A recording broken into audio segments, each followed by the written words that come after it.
Es el corazón de un precursor.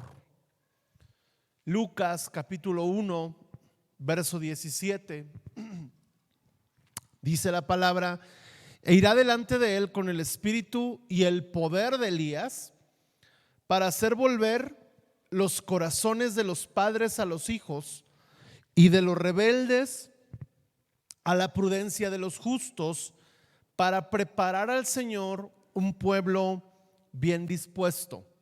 Hemos estado estudiando, meditando, predicando sobre el llamado de los precursores, que es una generación que Dios quiere levantar para preparar camino al Señor, una generación que en estos últimos tiempos, ¿cuántos creen que estamos viviendo los últimos tiempos? Y vivimos tiempos peligrosos, ¿sí? Estamos viviendo el final o el principio de las profecías del tiempo final que Jesús habló, que los profetas han hablado. Y este tiempo es un tiempo que demanda gente radical, demanda gente precursora, que es un precursor, alguien que se levanta en ese tiempo. Antes de la venida de Jesús se debe de levantar un pueblo que esté provocando esa venida, que esté provocando cambios, una generación de personas que están conectadas a lo que Dios quiere hacer en los últimos tiempos. Usted y yo no podemos estar desapercibidos o estar desconectados de los tiempos proféticos que estamos viviendo. Estos tiempos proféticos son tiempos que anteceden a la segunda venida de Jesús. Y Dios está buscando una generación que esté lista, un pueblo bien que dispuesto, dice aquí. Porque, amados, cuando venga el Señor va a haber dos rebaños, va a haber dos resultados: o tú te vas con Él o tú te quedas en contra de Él. No hay como que un término medio. Viene un tiempo donde ya no vas a poder jugar en medio, sino que vas a estar o con el Señor o vas a ser del equipo o de la iglesia del anticristo. Esto es muy serio. Una de las cosas que más peligro pueden suceder en estos tiempos es que se levante una generación sin entendimiento, que no sepa lo que estamos viviendo, que no sepa lo que está viniendo, que no tenga el entendimiento ni la madurez para comprender los tiempos proféticos. Y no hablo de que entiendas todas las profecías, pero sí que tengas un corazón profético para entender el tipo de cristiano que tú y yo debemos de ser en este último tiempo. Porque en la medida en la que tú y yo entendamos esto, es que nuestros hijos o las generaciones venideras van a comenzar o van a vivir su cristianismo. Nosotros somos responsables de los cristianos que van a estar en esta tierra en 20 años siendo líderes. ¿Te das cuenta que los niños que hoy tenemos en 20 años serán los pastores, los apóstoles, los profetas, los predicadores, los evangelistas que van a estar en algunos años? El tema no es si van a llegar ahí. El tema es qué tipo de pastores van a ser, qué tipo de predicadores van a ser. Hoy la verdad es que vemos cada cosa que decimos que hicimos mal hace 20 años. Hoy miren, yo hay algo que les quiero compartir. Ustedes saben que yo crecí en la iglesia bautista y los bautistas hacían unos congresos buenísimos que se llamaban Conajevas, y yo fui a varios. ¿Y sabe por qué iba? Porque yo conocía a los predicadores que iban a estar en esos congresos, y eran unos predicadores, amados, que de un versículo te sacaban 5 mensajes de 1 hora cada mensaje, y tan profundo, increíble. Unos pastores que te hablaban del contexto histórico, geográfico, y aún en ese movimiento yo llegué a sentir la presencia del Espíritu Santo de una manera. Ahí Dios me llamó, ahí Dios confirmó muchas cosas de mi llamado en un Conajeva. Y de repente pasaron los años y me tocó a mí ser predicador de un Conajeva. Y mi esposa me acompañó y me acuerdo que había como 1,000 personas porque juntaron la convención de pastores en Monterrey, que es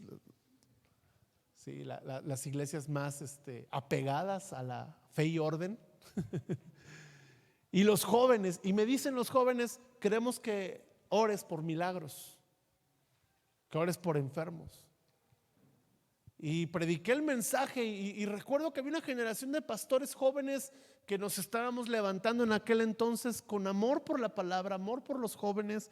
Esa noche una conocida, ¿verdad?, fue y Dios sanó su vientre. Hubo milagros increíbles que después nos fueron contando. Había jóvenes hambrientos. Pasaron los años, yo me desconecté por obvias razones de este congreso y una vez vi la publicidad de quiénes iban a estar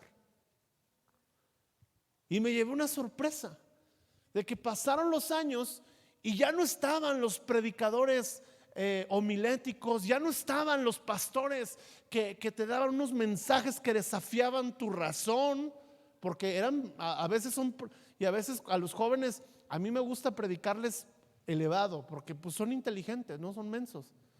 Y estos pastores te predicaban con bases filosóficas, bíblicas, históricas, pero de repente nos encontramos que había puro youtuber. Y no solamente en ese congreso, volteas a uno que otro congreso que arrastran multitudes de jóvenes y ya no hay gente de la palabra, ya no hay gente del Espíritu. Por otros lados denominacionales pentecostales, tú ya no ves a oradores llenos del Espíritu, a hombres. Mi pastor siempre dice, hay hombres del Espíritu como Kevin, el hermano Evans, que van a eventos de jóvenes y los chavos no saben quiénes son, ni han sabido de su mensaje, porque hay un peligro que en estos tiempos se levante una generación que no está entendiendo lo que está pasando. ¿Qué es una iglesia sin entendimiento? Es como una persona en medio de una reunión tosiendo sin cubrebocas y que no se ha vacunado. Esa es una iglesia en estos tiempos que no entiende. ¿Tú qué dices? Oye, cuate, tápate, no tosas, cuídate, cuídanos, ¿no? ¿Cuántos me están comprendiendo lo que estoy diciendo? Ahora, hemos visto el origen de los precursores, hemos visto también cuál es el llamado, pero yo quiero hablar del corazón, porque el llamado nace del corazón. Siempre que Dios te llame a algo, va a llamar a algo por lo que arde tu corazón. Siempre que Dios te llame, y tiene que haber precursores en las finanzas, tiene que haber precursores en la música, tiene que haber precursores en el arte, tiene que haber precursores en la enseñanza de la escritura, tiene que haber precursores en las empresas, tiene que haber precursores en la familia, tiene que haber precursores en todas las áreas que Dios quiere establecer su reino. Y tú tienes que tener una pasión para que tu pasión se conecte con tu llamado. Pero escucha, hay unas características muy puntuales del corazón de un hombre, una mujer que quiere ser precursor, que quiere pagar un precio para que Cristo sea establecido en las áreas y en el lugar donde Dios te ha llamado. Y entonces dice aquí que este precursor, Juan el Bautista, iba a ir delante de él con el espíritu y el poder de Elías. Y cuando hablamos de espíritu y poder, lo que estamos entendiendo aquí es el corazón. Ahora, tu espíritu determina tu poder. ¿Me estoy explicando? Si en tu espíritu hay una pasión por la palabra, quiere decir que tu poder será en la palabra. Si en tu espíritu hay una pasión por el evangelismo, tu poder se va a manifestar en el evangelismo. Si tu espíritu tiene un poder o tiene un anhelo, si en tu espíritu hay un anhelo por la generación de niños, tu poder se va a manifestar discipulando niños. Una de las cosas que más me preocupan a mí dentro de la iglesia es que haya gente, servidores, que no saben a qué Dios les llamó, o que no tienen clara la pasión de su corazón, o que se obstinan en algo que Dios no les ha llamado, o que no quieren abrazar algo que Dios sí les ha llamado. Porque tu espíritu, ya conmigo, mi espíritu determina mi poder. Ahora, ¿cómo era el espíritu de Elías? Malaquías 4:5 dice: he aquí yo os envío al profeta Elías antes que venga el día de Jehová grande y terrible. Y vuelve a decir lo mismo que dice Lucas: será volver el corazón de los hijos a los padres, de los padres a los hijos, para que no se hiera la tierra con maldición. ¿Cómo es este espíritu de Elías? Dice Malaquías 4:5 que es un espíritu, es una actitud, es un entendimiento que antecede al día grande y terrible. ¿Cuál es ese día grande y terrible? La segunda venida de Cristo. O sea que la segunda venida de Cristo representa para la iglesia el tiempo de coronación, pero representa para el mundo el tiempo de condenación. Va a ser un día grande. ¿Grande para quién? Para la iglesia. ¿Terrible para quién? Para el mundo. Pero antes de que ese día llegue, Dios está levantando a los Elías, a los Juan Bautista. ¿Y cómo es este corazón de un precursor? Y yo quiero hablarte de 3 características del corazón de un precursor que están en el libro de Reyes, capítulo 17, primer libro de Reyes, capítulo 17, verso 1.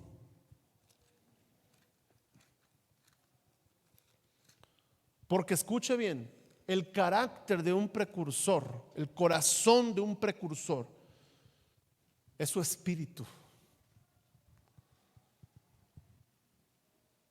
Tú debes de tener carga por tener un corazón precursor. Dame un corazón precursor, debe ser tu clamor a Dios. ¿Y eso qué significa? Que tú debes de pedirle al Señor que te dé este tipo de corazón para que lo que hay en tu espíritu se manifieste en tu poder. Quiero hacerles una pregunta: ¿cuántos ya saben qué hay en su espíritu? Levanten su mano. ¿Cuántos ya saben qué hay en su espíritu? ¿Qué pasión hay en su espíritu? Levanten su mano, yo quiero. Sí. Ahora, si tú no sabes, tú tienes que entender algo: que si no sabes, estás en un peligro de no cumplir tu asignación. La semana pasada hablé de la asignación. Si tú no sabes qué hay en tu espíritu, tú no vas a conocer cuál es tu asignación. El espíritu de Elías y el poder de Elías. Ahora, cuando llegamos al libro de Reyes, capítulo 17, versículo 1, vamos a leer algo que sucedió. La primera mención de Elías. Podría hablarte del corazón de Elías 7 mensajes, porque Elías realmente es un hombre increíble. Y vamos a ver más adelante las guerras de un precursor, ¿sí? ¿Cuáles son las tentaciones de esta generación precursora? Ahora, yo no sé si estoy perdiendo el tiempo. ¿Cuántos sí les interesa ser precursores? ¿Sí? A lo mejor no sé qué es, pero me interesa, ¿no? Okay. Eso es bueno, eso es bueno. Ok. Permítame. Ya encontró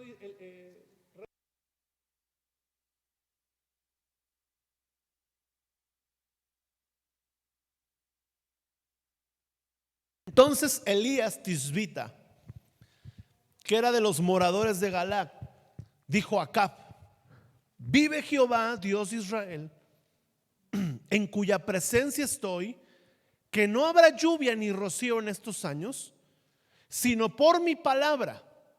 Y vino a él palabra de Jehová diciendo: apártate de aquí y vuélvete al oriente y escóndete en el arroyo de Querit, que está frente al Jordán, y beberás del arroyo, y yo he mandado a los cuervos que te den allí de comer.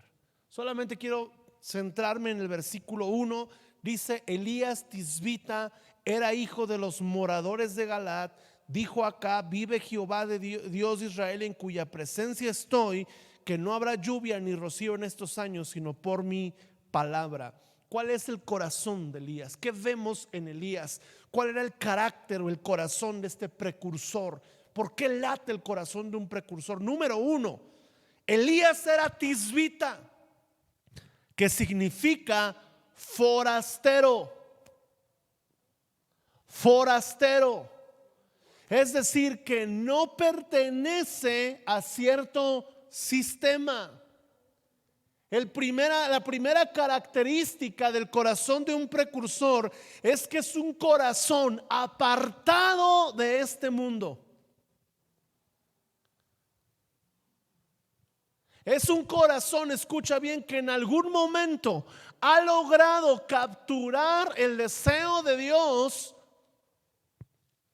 y que es tan fuerte el deseo de Dios en su corazón que en este mundo camina como un forastero.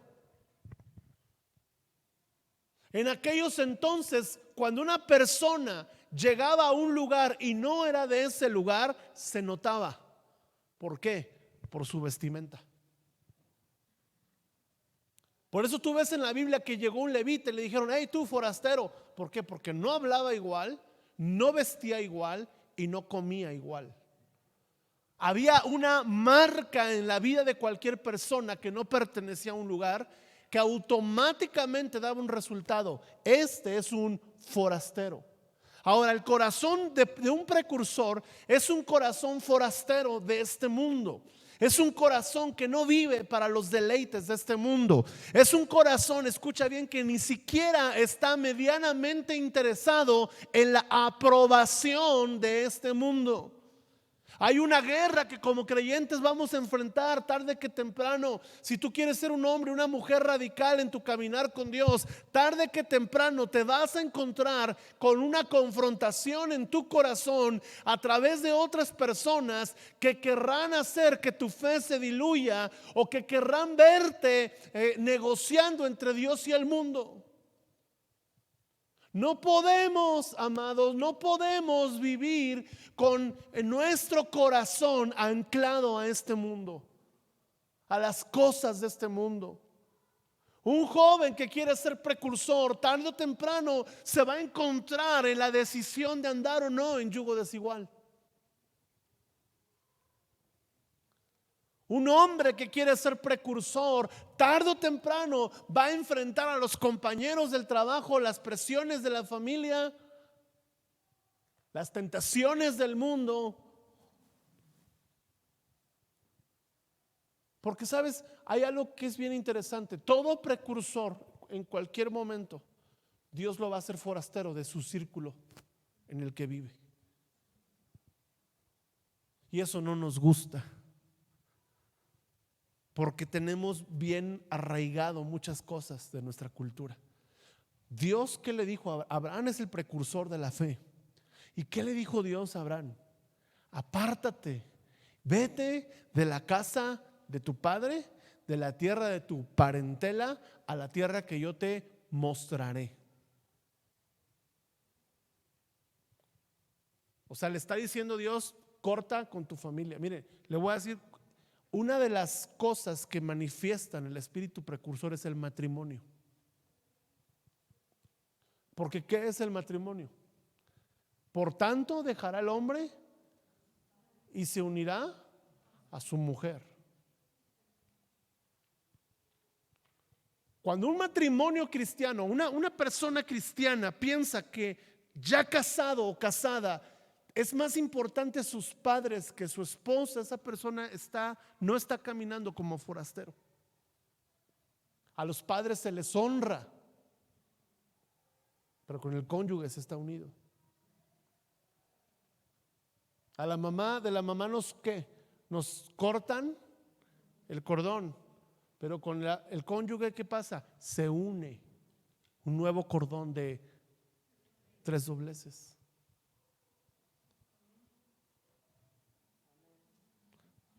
¿Estamos aquí o no? Es un ejemplo nada más de lo que Dios quiere lograr. Dios quiere arrancarte de ciertas cosas, arrancarte de ciertas culturas, arrancarte de ciertas mañas que traemos y hacerte caminar como un forastero, viviendo en una relación profunda con Él. Un forastero para el mundo es alguien que es ciudadano para el reino de los cielos. Tú no puedes ser ciudadano de 2 naciones. Mira lo que dijo Jesús respecto a los discípulos. Dijo aquí, Juan capítulo 17, verso 14: yo les he dado tu palabra y el mundo los aborreció. Eso es un forastero. Alguien que entiende que va a ser aborrecido por el mundo. Yo les he dado tu palabra y el mundo, ¿qué? Los aborreció. O sea, cuando un creyente se hace empieza a caminar con Dios y de repente empieza la presión de la familia y viene llorando. Ay, pastores, que mire, mi familia me dejó de hablar por ser cristiano, y esto empieza a golpearle de más. Hay que decirle, a ver, ubícate. Ya lloraste, sí, bueno, ya. Enfréntalo. Si eres un discípulo de Jesús, esta es tu realidad y no puedes escapar de ella. Híjoles, pero me van a dejar de hablar. No importa. El día que estén rotos, si tú no te apagas tu fe, el día que la gente que te aborrece por tu fe esté rota y necesitada del amor de Dios, y tú no te apagues por tu fe, esa gente no va a voltear a ver a los amigos de cantina, te va a voltear a ver a ti por cuanto no te has apagado. Pero si tú menguas tu fe, si tú menguas tu compromiso, te van a decir, ahí está, tu Dios ni es tan grande, porque tú no le sirves, tú no le eres fiel a tu Dios. El mundo te tiene que aborrecer. Yo te hago una pregunta, hay gente que te aborrece y no hablo, no, sí, pues todos mis compañeros me aborrecen porque dicen que soy insoportable. No me refiero a eso. No, sí, yo Señor, yo soy precursor porque toda la gente me aborrece. Sí, pero te deben aborrecer por parecerte a Cristo, no por tener un carácter putrefacto. Es que luego hay hermanos que chupan un limón y el limón le hace, uy, qué amargo. ¿Dónde que ahorita el limón vale oro? Sí, los micronos no saben qué país se metió.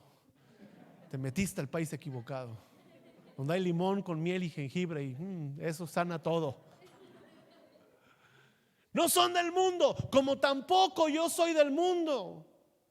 Un precursor sabe que no es del mundo, por lo tanto vive como peregrino y extranjero. Escucha, tú lees la historia de los avivadores, tú lees la historia de la gente que ha marcado la historia del pueblo de Dios, y era gente que no era de ningún lugar, no estaba arraigado a ningún lugar en cuanto a su pertenencia terrenal o afectiva, estaban arraigados al reino de los cielos. ¿Sabes un forastero cómo vive? Sin temor a la muerte. Así vive un forastero, así vive un tisbita. Gálatas capítulo 6. Mire, bueno, seguimos ahí en Juan 15, Juan 17, 15. Mire lo que dice el 15. No ruego que los quites del mundo. O sea, no se trata de hacernos cristianoides y que nos encerremos en una burbuja y ya. No. Yo cuando voy a los institutos bíblicos les digo, yo soy el aguafiestas. Y luego me invitan, bueno, les voy a agüitar la fiesta. Así, miren muchachos, aquí están bien padre y a lo mejor no se quieren salir de aquí, pero se tienen que ir de aquí. Tienen que enfrentar su realidad. Porque todo lo que tú oras, clamas, buscas, está bien, pero donde lo vas a poner en práctica es en el mundo. Y tienes que demostrar que no eres del mundo, pero que estás en este mundo.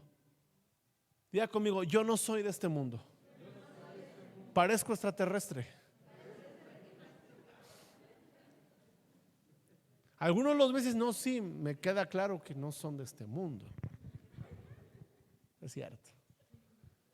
Pero vivimos en este mundo. Y dice aquí, no te ruego que los quites del mundo, sino que los guardes del mal. Y luego dice, no son del mundo. Diga conmigo, no soy del mundo, porque mi maestro tampoco es de este mundo. Tienes que renunciar a todas las voces filosóficas que corren por el mundo, que corren en las redes sociales, al humanismo, a la psicología liberal que te dice, no, tú tienes que, miren, un político en la televisión defendió un punto de vista respecto a la ideología de género y lo corrieron. Y se ha ganado todas las críticas, lo corrieron del programa, se ha ganado todas las críticas de este mundo. Yo digo, qué increíble que un político que no sé si conozca de Dios fue más firme y se plantó más que muchos de nosotros ante ese tipo de pensamientos. Nos impacta mucho Rudy Gracia, que él habla y dice, si me censuran ni modo. Necesitamos una iglesia que no le tenga miedo a la censura. Necesitamos una iglesia que no le tenga miedo al sistema. Necesitamos una iglesia que sea valiente, porque los tiempos que vienen son violentos. Ya conmigo, tiempos violentos demandan iglesia valiente, una iglesia forastera. Un precursor sabe que su corazón es peregrino y extranjero. La segunda característica de este corazón está en la palabra Galad. Dice entonces Elías Tisbita, que era de los moradores de Galad, y la palabra Galad significa monte, montaña.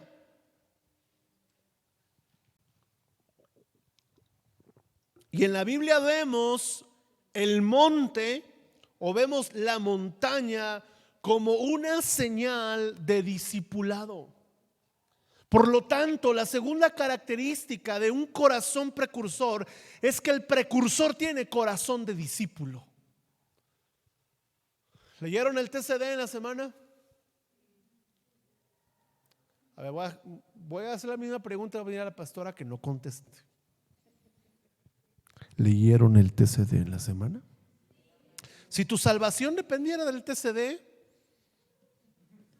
¿te quedarías cuando Cristo venga o ya hubieras hecho tu mentalidad de bueno, no, ya mejor me quedo?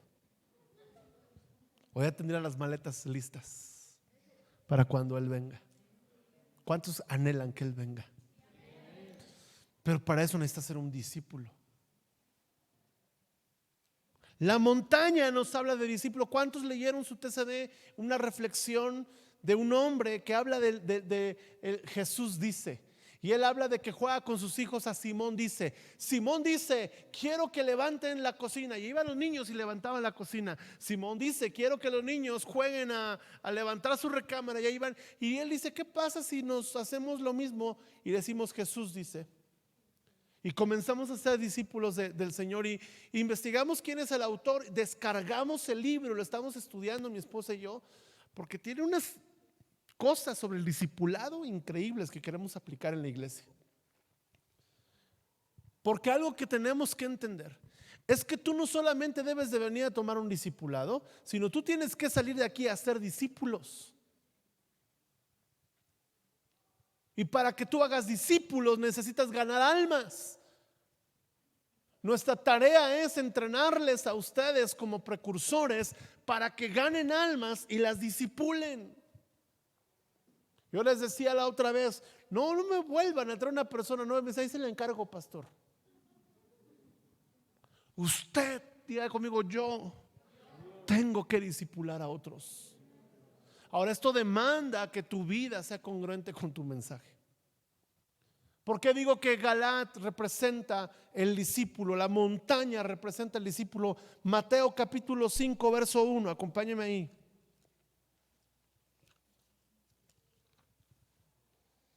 Mateo capítulo 5 verso 1.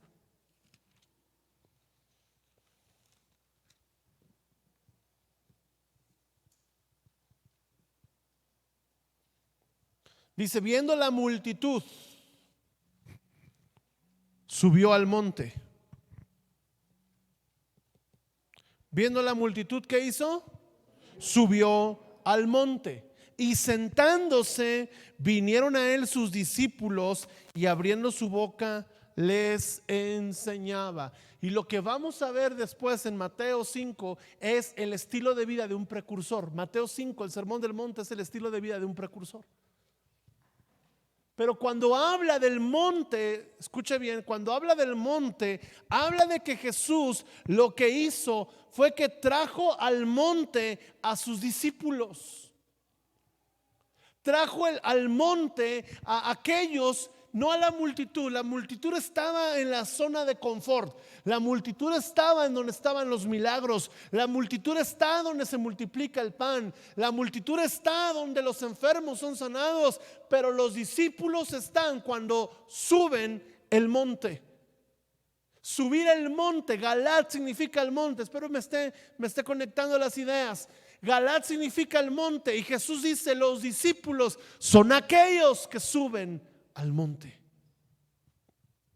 Son aquellos que se esfuerzan en caminar en pos de lo supremo. El monte, escuche bien, representaba a Jesús subiendo a sus discípulos para estirar la fe de ellos. Lo que Jesús les va a decir es lo siguiente: no eres bienaventurado por recibir un milagro, eres bienaventurado por ser pobre en espíritu. No eres bienaventurado porque hayan salido los demonios de ti, eres bienaventurado por tener un corazón puro para que los demonios no vuelvan a entrar. No eres bienaventurado por lo que sucede acá abajo en el valle, eres bienaventurado por lo que practicas en el monte.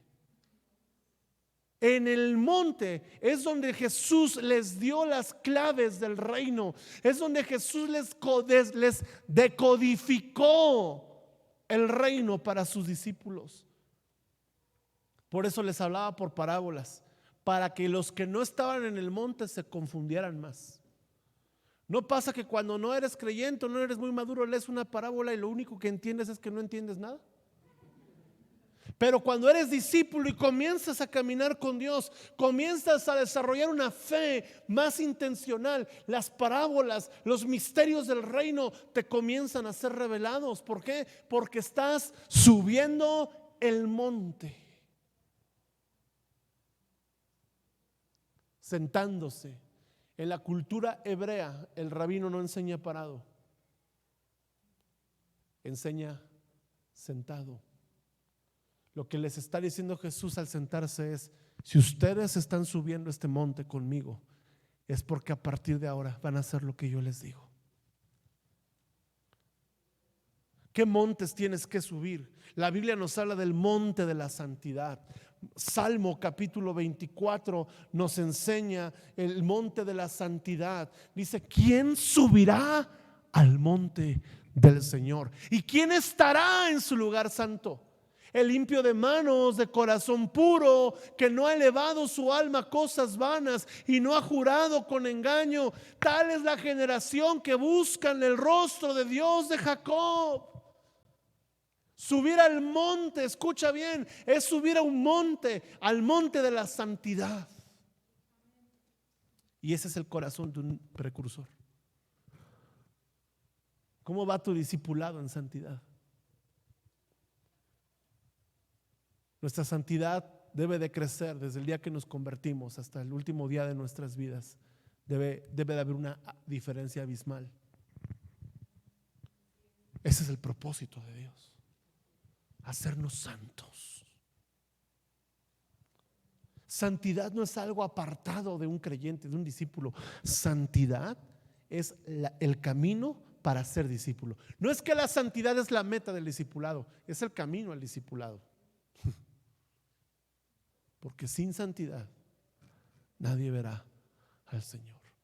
Hay otro monte que tenemos que subir, que es el monte de la palabra. En Éxodo capítulo 32 al 34 nos habla que Moisés subió al monte Sinaí y en ese monte Dios escribió su ley, Dios dictó su palabra, Dios escribió las tablas de la ley. Pero tú y yo tenemos que subir a ese monte ahora para que esa palabra no esté escrita en una tabla o en una tablet, sino en la tabla de nuestro corazón.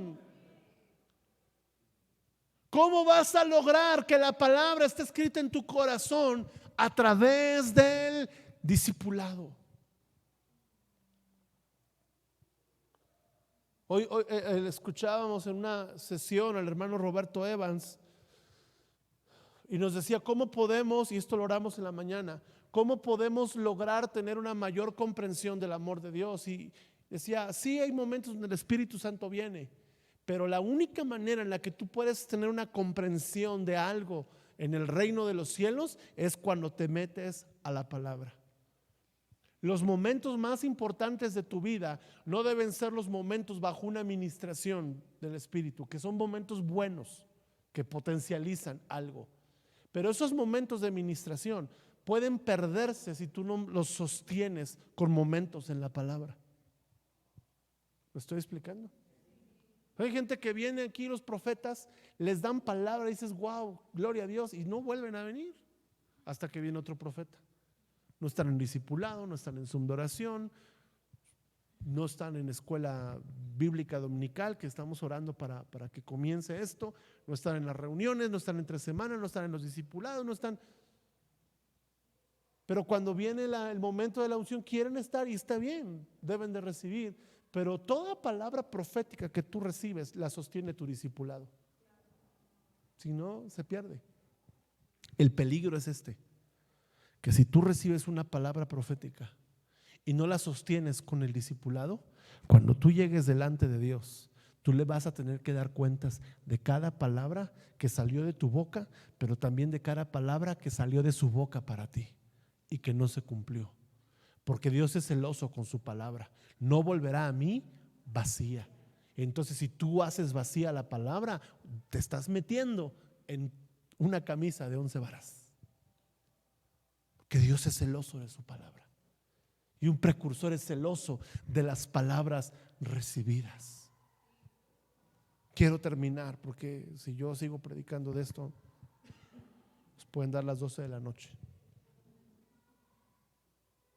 Hay otro monte, el monte de la adoración, que es Génesis 22, y todos conocemos la historia de Abraham cuando sacrificó a Isaac. Oye, pero no lo mató, no, pero sí lo sacrificó, porque en su corazón se lo entregó a Dios. Un precursor entrega lo que más ama. Pero escucha, un precursor sabe que Dios restituye aquello que tú entregas.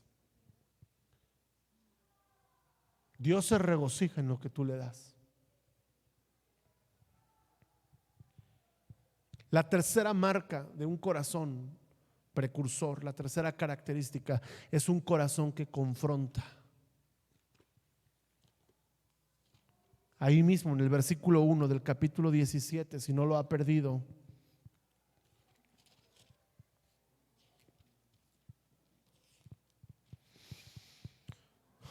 Vive Jehová Dios de Israel, dice aquí versículo 1, dijo Acab. Elías confrontó a un rey llamado Acab. Acab, dice la Biblia, que fue el peor rey de Israel. Nadie antes de él y nadie después de él tan malo. Era el rey más miserable de Israel. ¿Qué hizo este rey? ¿Se acuerdan que Dios permitió que Jericó fuera derribada? Él la reedificó a costa de la vida de sus hijos. ¿Se acuerdan también que había una mujer llamada Jezabel? Él se casó con Jezabel. Este rey Acab lo que hacía era que establecía alianzas con pueblos paganos e infiltraba el culto, la idolatría y la inmoralidad al pueblo de Israel a cambio de no tener guerra contra sus enemigos. Como muchos creyentes que ceden un poco a cambio de no tener problemas.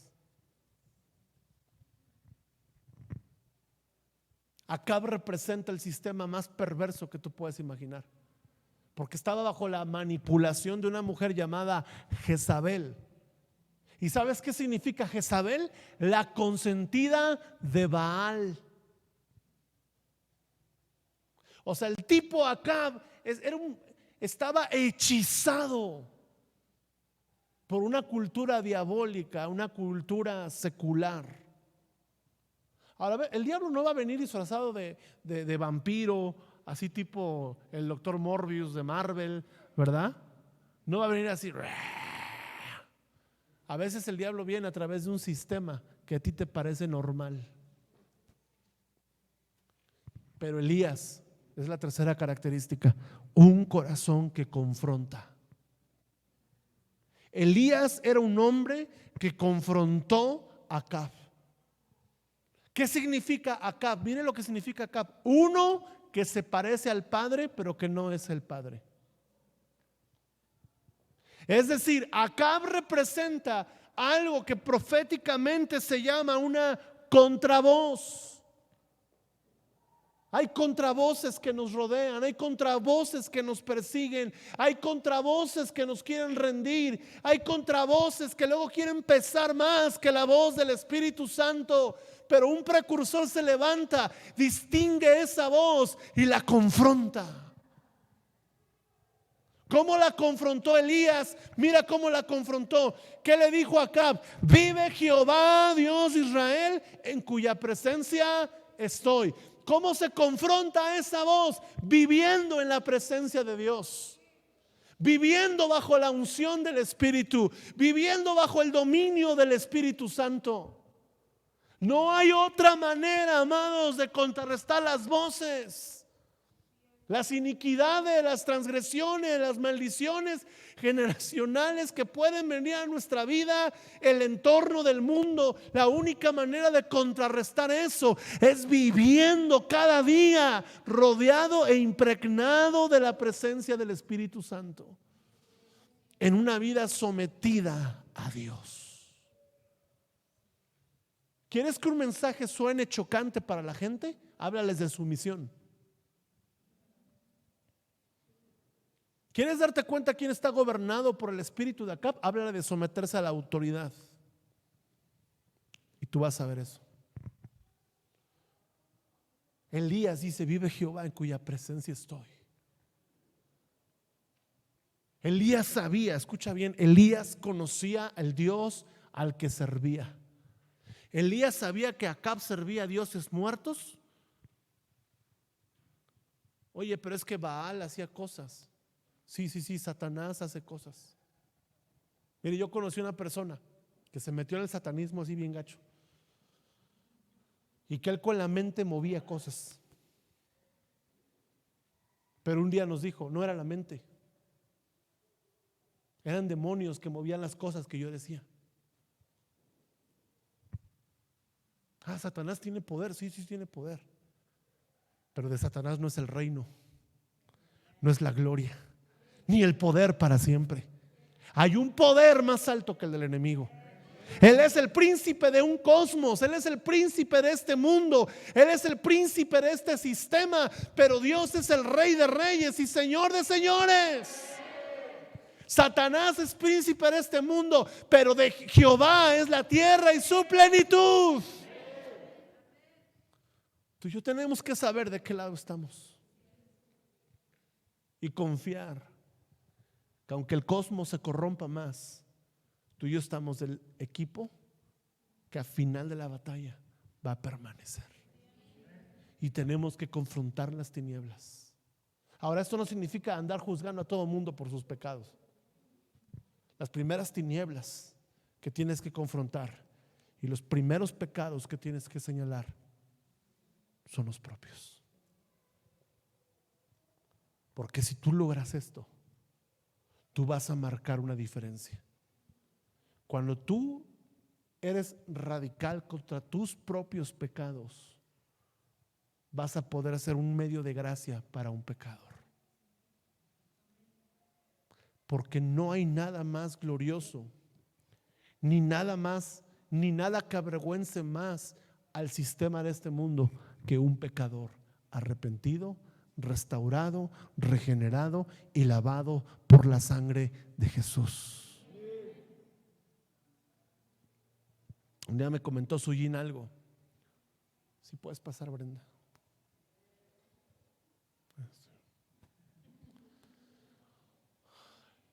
¿Cuántos han leído el versículo: el justo por la fe vivirá? Y todos, y nos agarran, justo por la fe. Y ahí están: no, hermano, es que el justo por la fe vivirá. Y el justo por la fe vivirá. Y el justo por la fe. Está bien, eso dice la Biblia. Pero más adelante dice: pero el que retrocediera no agradará mi alma. Y después el autor de Hebreos dice que nosotros no somos de los que retroceden. ¿Cómo puedo mantenerme confrontando el sistema de acá? A través de vivir en la presencia de Dios, reconociendo que Él es el Dios vivo. Y me encanta lo que luego le dice: Y yo te digo que no habrá lluvia ni rocío en estos años, sino por mi palabra. Escucha, un precursor que confronta la maldad tiene la palabra de Dios en su boca. Habla la palabra, predica la palabra, profetiza la palabra, se gobierna por la palabra. ¿Y sabes qué representa la lluvia y el rocío? Deuteronomio 32:2. Si lo pueden poner, por favor. Deuteronomio 32:2. Mira lo que representa la lluvia y el rocío. Elías dice: aquí solamente va a caer lluvia y aquí solamente va a caer rocío cuando yo hable. Un precursor enfrenta las tinieblas hablando la palabra, porque dice Deuteronomio 32:2: goteará como la lluvia mi enseñanza, destilará como el rocío mi razonamiento. ¿Me estoy explicando? El precursor sabe qué tipo de palabras salen de su boca. Goteará. ¿Qué dijo Elías? No va a llover ni va a caer rocío. La lluvia, su enseñanza. Destilará como el rocío mi razonamiento, como la llovizna sobre la grana y como las gotas sobre la hierba. ¿Sabe qué le está diciendo Elías acá? Todas las voces que tú escuchas no son lluvia, son voces falsas. Porque la única manera para que llueva en Israel es cuando yo hable. Porque hay en mi boca enseñanza y hay en mi boca razonamiento. Yo creo que Dios quiere levantar una iglesia precursora que rompa las tinieblas que le rodean. Pero necesitamos tener este corazón, un corazón apartado de este mundo, un corazón forastero, un corazón de discípulo y un corazón que confronta.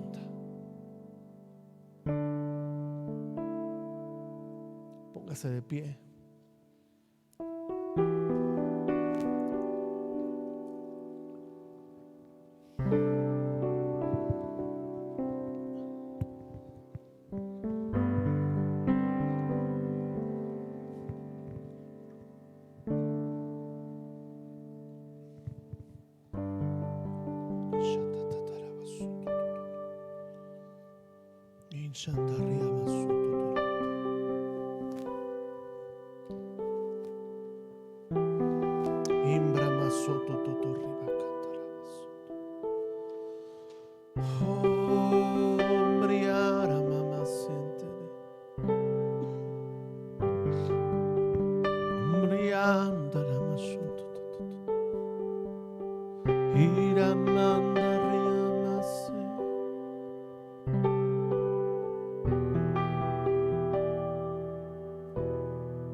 Danos ese corazón, Señor.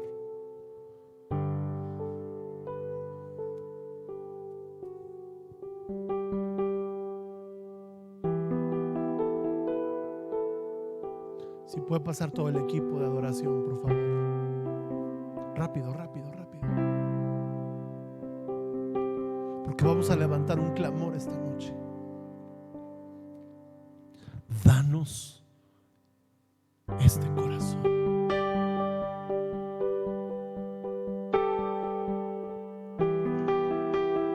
¿Qué puedo hacer para tener este corazón? El espíritu de Elías y el poder de Elías. Primero tienes que ir a lo engañoso de tu corazón.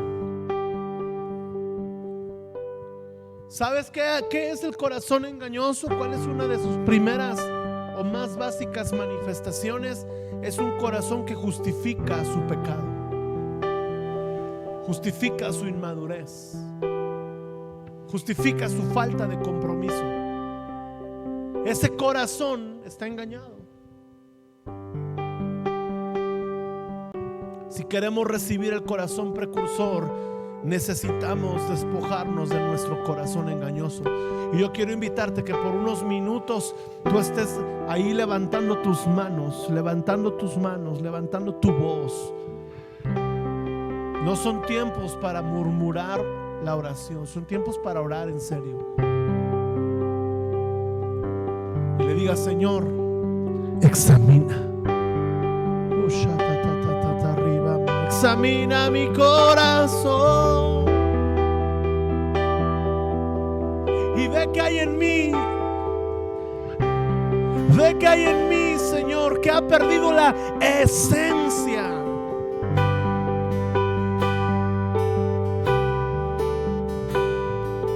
Muéstrame, Señor, en qué áreas de mi vida he perdido la esencia de ser un verdadero discípulo.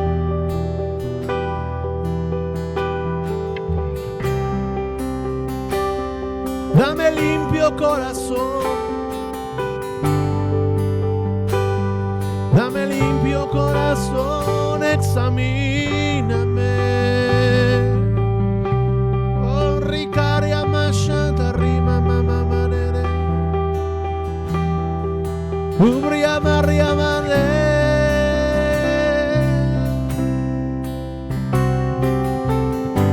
Examina mi corazón.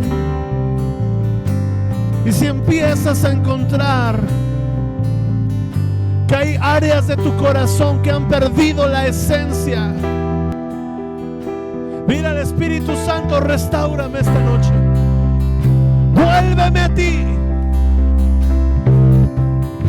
Vuélveme a la esencia, Señor. Hoy arranca de mí el corazón engañoso. Hoy arranca de mí el corazón que justifica. Hoy arranca de mí el corazón que no reconoce. Hoy arranca de mí el corazón que resiste tu presencia. Hoy arranca de mi casa. Si hay alguien en tu casa que tiene un corazón resistente, tienes que ponerte en la brecha y decir: Señor, mi casa y yo hemos pecado, pero hoy volvemos a ti. Danos tu corazón.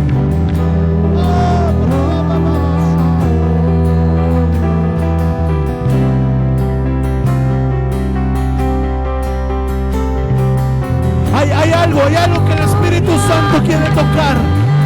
Antes de darte el corazón precursor, hay un corazón que Él quiere arrancar.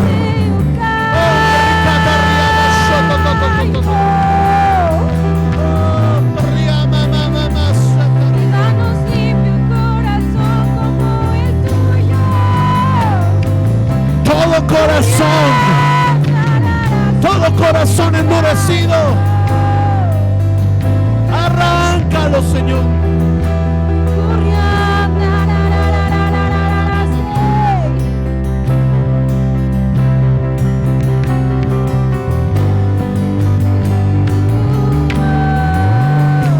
Llévate el corazón de piedra. Llévate ese corazón necio. Hoy lo entregamos, hoy te lo damos, hoy lo ponemos en tus manos y te decimos: detestamos este corazón carnal, engañoso, mentiroso, todo espíritu de engaño que se ha penetrado a nuestro corazón. Hoy lo vomitamos de nuestra vida, hoy lo vomitamos de nuestra alma, hoy lo sacamos y decimos: Señor, exhibimos nuestro corazón delante de ti, oh amado Espíritu. Escudriñanos, escudriña nuestro corazón.